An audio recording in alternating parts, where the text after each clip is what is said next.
Esse é o Distrito Federal. De acordo com a PNAD, o Distrito Federal é a unidade federativa com a maior renda per capita no país. R$ 3.300 por mês por habitante, quase o dobro da média do país.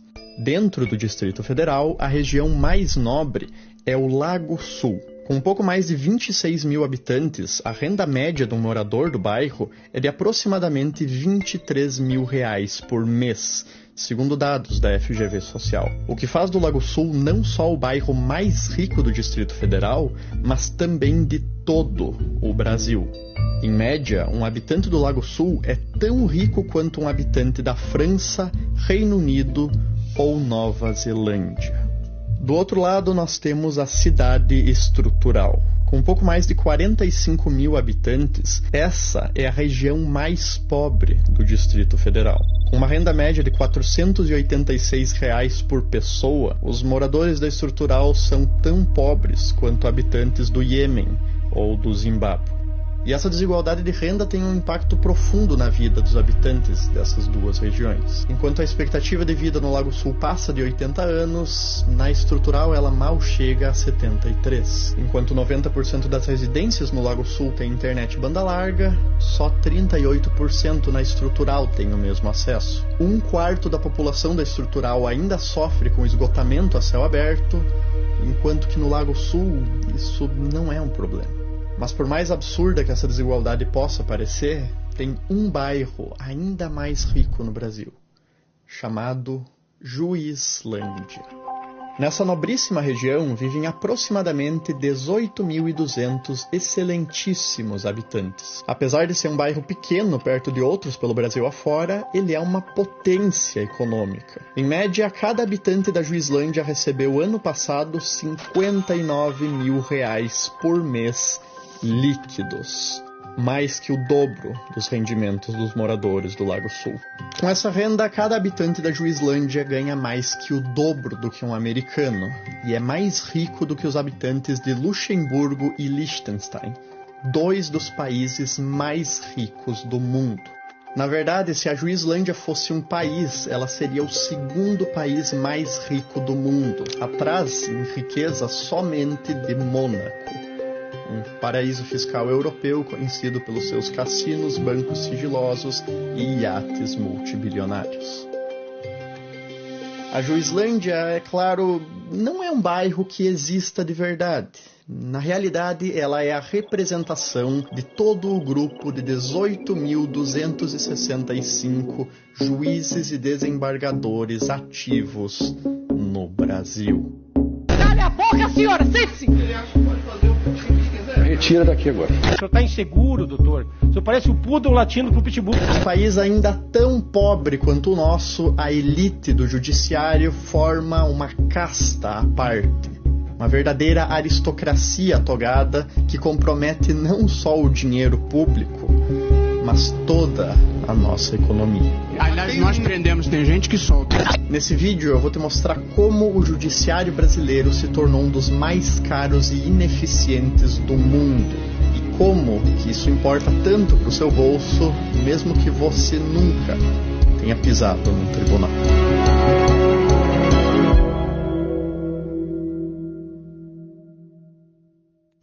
No dia 25 de fevereiro de 2024, o presidente do Supremo Tribunal Federal, Luiz Roberto Barroso, publicou uma coluna na Folha de São Paulo intitulada "Quanto vale o Judiciário?". A opinião do ministro é deixada bem clara já no subtítulo: inestimável. Justiça não se mede em dinheiro. O texto é uma reação do ministro contra a onda de insatisfação com o custo e os privilégios que o judiciário brasileiro acumula, que, sinceramente, você não precisa nem se esforçar muito para encontrar. Realmente, o termo servidor público começa a parar de fazer sentido a partir do momento em que, num país tão pobre e desigual quanto o nosso, o orçamento de comida para os nossos servidores inclua 1,1 milhão de reais em medalhões de lagosta e vinho. E o fato de que o STF literalmente custa mais por ano do que a família real britânica. O STF, entretanto, apesar de ser a instância mais alta do judiciário brasileiro, acredite ou não, a menor parte do problema orçamentário. Sim, a menor parte, já que os salários dos ministros tendem a respeitar o teto constitucional de R$ 46.366, o que já é um valor extremamente generoso em um país onde o trabalhador médio ganha menos de R$ 3.400 por mês. Barroso, Toffoli e Moraes, que recebem esses salários, são nomes que você provavelmente já ouviu. Agora, Glauco Antônio...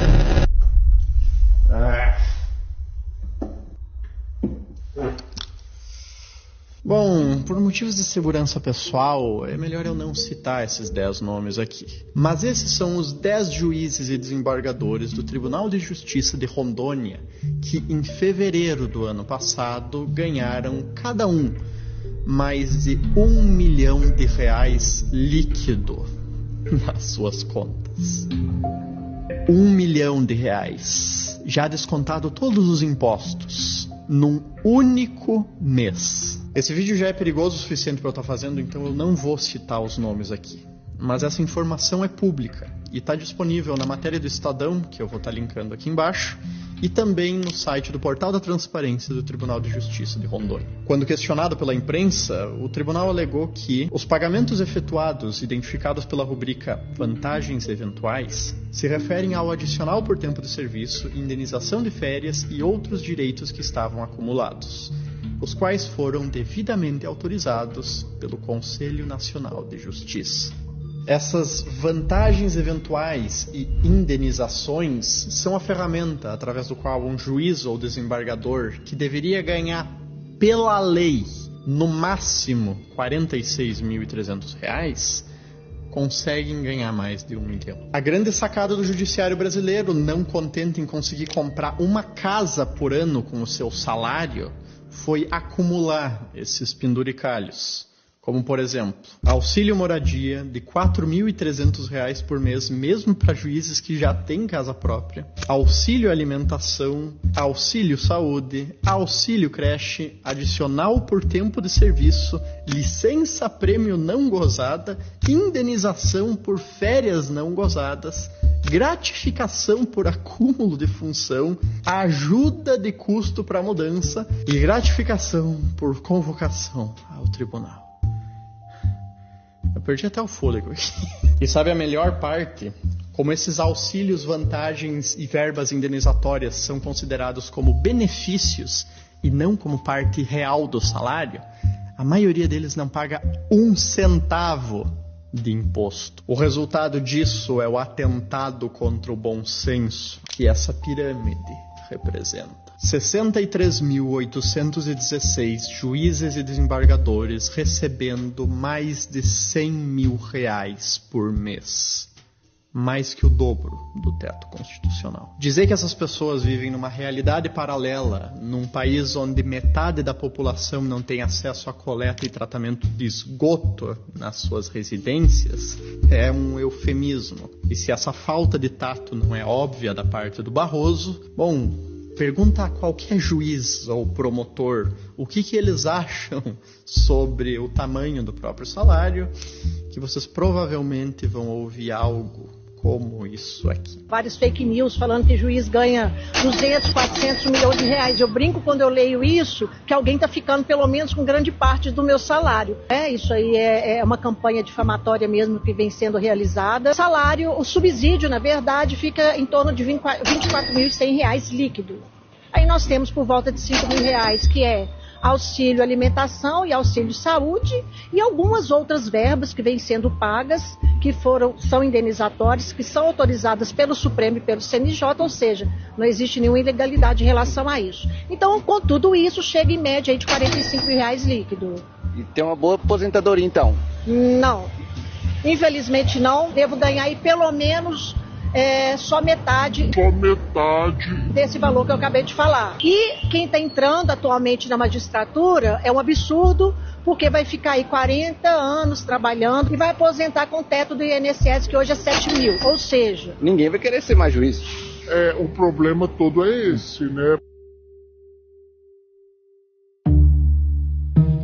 É curioso a entrevista da juíza na rua, que um juiz que entra a partir de agora recebe só R$7.000 por mês. Bom, para a infelicidade de todos nós plebeus, essa precarização não atinge juízes que já entraram na carreira. Um juiz aposentado hoje ainda recebe, em média, R$35.000 mensais, enquanto que a aposentadoria média de um trabalhador do INSS é de R$1.863 mensais para aposentadorias urbanas e de R$1.415 para trabalhadores rurais. Mas essa média aí também esconde muitas aberrações. Por exemplo, em 2024, 8 dos 10 juízes mais bem pagos do Brasil eram aposentados. Esses juízes aposentados, aliás, todos vinculados ao Tribunal de Justiça de Rondônia, o Tribunal de Justiça de Rondônia, receberam entre 2 milhões e 2,5 milhões cada um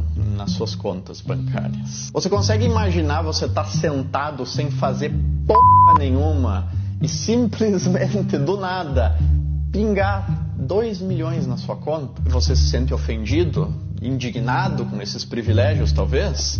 Pois deixa eu te lembrar que a maior punição que um juiz pode sofrer para quando ele comete alguma infração grave não é ser demitido como qualquer outro servidor público normal, mas sim é a aposentadoria compulsória. Essa terrível punição custa aos cofres públicos a bagatela de R$59 milhões por ano. E nos últimos 15 anos a Justiça aposentou 123 juízes dessa maneira, pelos mais variados motivos, desde corrupção passiva até assédio sexual. Um dos casos mais recentes inclui um juiz federal que comprou fazendas no valor de R$33 milhões, mas não conseguiu comprovar a capacidade financeira para ter construído esse patrimônio. Depois da punição, o juiz encerrou a sua carreira aos 58 anos de idade, milionário, aposentado, recebendo do Estado brasileiro até o seu falecimento. E bom, para você só resta pagar a conta e não reclamar. O Brasil gastou cerca de 133 bilhões de reais com o sistema judiciário só em 2024. Para colocar isso em perspectiva, isso é mais de 60% do orçamento federal para a saúde, 20% a mais do que todo o gasto federal com educação e é mais do que o PIB de 6 dos 7 estados do Norte e 6 dos 9 estados do Nordeste. De fato, o gasto do judiciário é tão grande que ele supera o PIB do Acre, Amapá, Roraima e Tocantins juntos. A comparação internacional é ainda pior. O judiciário brasileiro custa cerca de 1,3% do PIB, mais que 4 vezes a média mundial. É o segundo judiciário mais caro do mundo, atrás só de El Salvador. Na sua coluna na Folha de São Paulo, o ministro Barroso defende o custo desproporcional do judiciário, dizendo que a justiça brasileira é provavelmente a mais produtiva do planeta. Na realidade, o Brasil gasta 10 vezes mais com o judiciário do que os americanos e 4 vezes mais que os alemães. Por que o Ricardo entrou embaixo da mesa ali, doutor? E mesmo assim a gente tem 3 vezes menos juízes per capita do que a Alemanha e os nossos julgamentos demoram de 3 a 10 vezes mais tempo para sair do que lá. Os nossos magistrados estão entre os mais bem pagos do mundo e a nossa justiça entre uma das mais lentas do mundo. O tempo médio para a resolução de um processo pendente no Brasil é de 4 anos e 3 meses na Justiça Federal, 4 anos e 5 meses na Justiça Estadual e, no caso das execuções fiscais, o tempo médio chega a 7 anos e 9 meses. Para comparação, o tempo médio para a resolução de um processo na França, que tem um dos sistemas de justiça mais lentos da União Europeia, é de 1 ano e 8 meses. Na Coreia do Sul é de apenas 5 meses.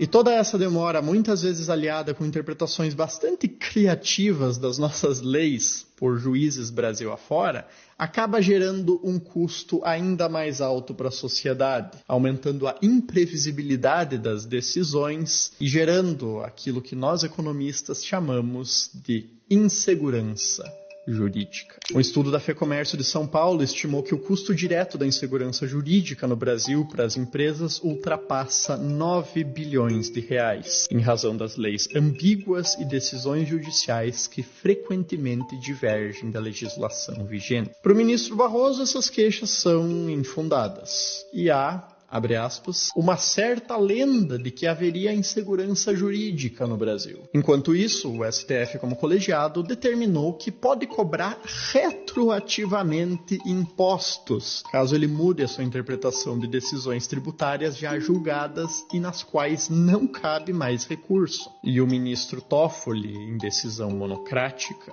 suspendeu uma multa de mais de 10 bilhões de dólares da JF, empresa dos irmãos Wesley e Joesley Batista, da qual a sua esposa, Roberta Rangel, é advogada. O custo de oportunidade do orçamento faraônico do judiciário também é algo extraordinário. Se a gente cortasse metade do orçamento deles, ou 66,5 bilhões de reais, a gente ainda assim teria o segundo judiciário mais caro do planeta, mas com o dinheiro que sobrou, daria para construir aproximadamente 6.650 escolas de ensino fundamental e médio de tempo integral, garantindo a cobertura de mais de 1,15 milhões de alunos, equipar cerca de 1.100 hospitais de médio porte para operações de média e alta complexidade e asfaltar mais de 40 mil quilômetros de rodovias. Só que esses gastos, por serem focados na base e em investimentos em infraestrutura, beneficiariam justamente as pessoas mais carentes da sociedade brasileira, já que os super salários do judiciário fazem exatamente o contrário. Se a classe de funcionários públicos como um todo já contribui para piorar a desigualdade brasileira, no mesmo nível em que o Bolsa Família melhora ela, o estrago que um juiz em início de carreira, que já sai ganhando mais do que 99% da população brasileira, faz na concentração de renda nesse país, é provavelmente só tão grande quanto o ego característico de alguns membros da mesma classe. Senhor Leandro, eu chamei sua atenção, o senhor tem que responder assim: o que a senhora deseja, excelência? Responda, por favor. Oi, eu não entendi. Desculpa. Eu chamei sua atenção. O senhor tem que responder assim: o que a senhora deseja, excelência?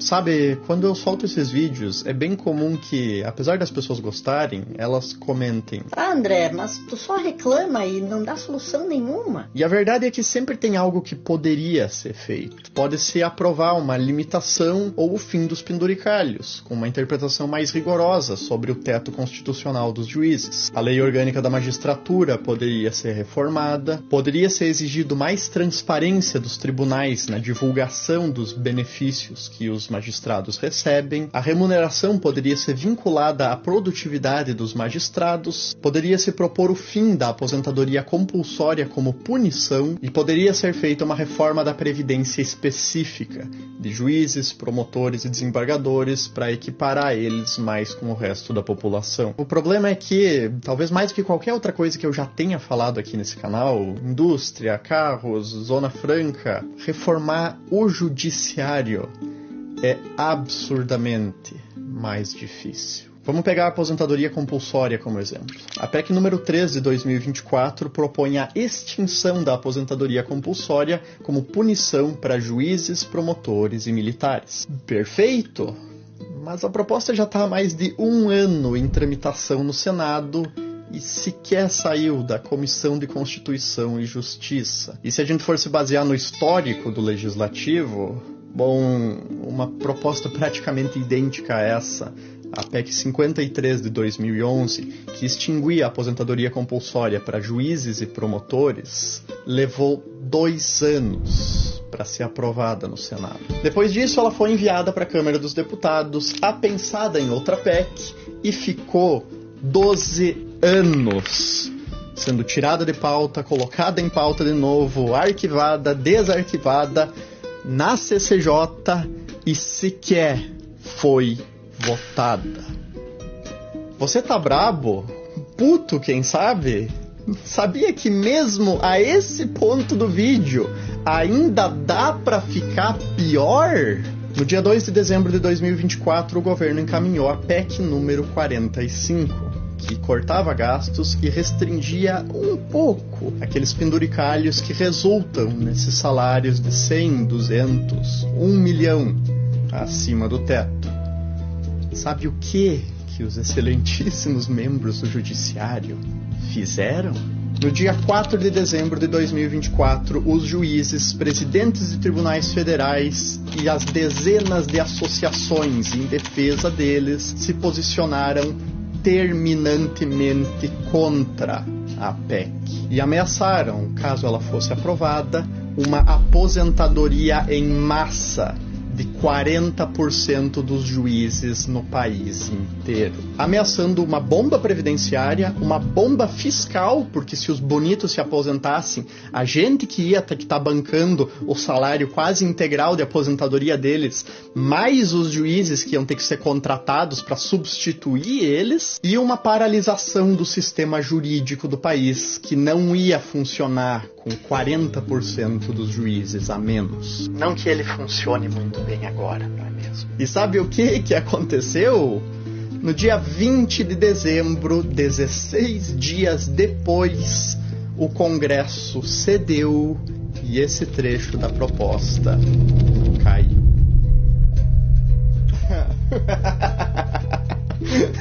A esse ponto eu não sei mais o que falar pra vocês, sinceramente. Tinha mais uns trechos aqui no roteiro sobre como que é o judiciário que define os próprios salários e como que a gente depende da boa vontade deles para cortar os próprios benefícios, ou sobre como metade do Congresso tem o rabo preso com o judiciário e por isso que essas propostas de corte quase nunca têm chance de passar. Mas eu acho que a esse ponto vocês já entenderam, não é mesmo? Dizer que isso aqui é injusto é óbvio, ao mesmo tempo em que é irônico, tendo esses disparates partido do poder que deveria representar a justiça. Então talvez seja melhor chamar por aquilo que realmente é, uma vergonha. Mas bom, mesmo isso, mal dá para se dizer sem arrumar problema. Ministro Lewandowski, o Supremo é uma vergonha, viu? Eu tenho vergonha de ser brasileiro quando eu vejo vocês. Você quer ser preso? Eu não posso me expressar? Chama a Polícia Federal, então. Chama a Polícia Federal, então. Chama a Polícia Federal. Chama a Polícia Federal. Chama. Porque eu falei que o Supremo é uma vergonha.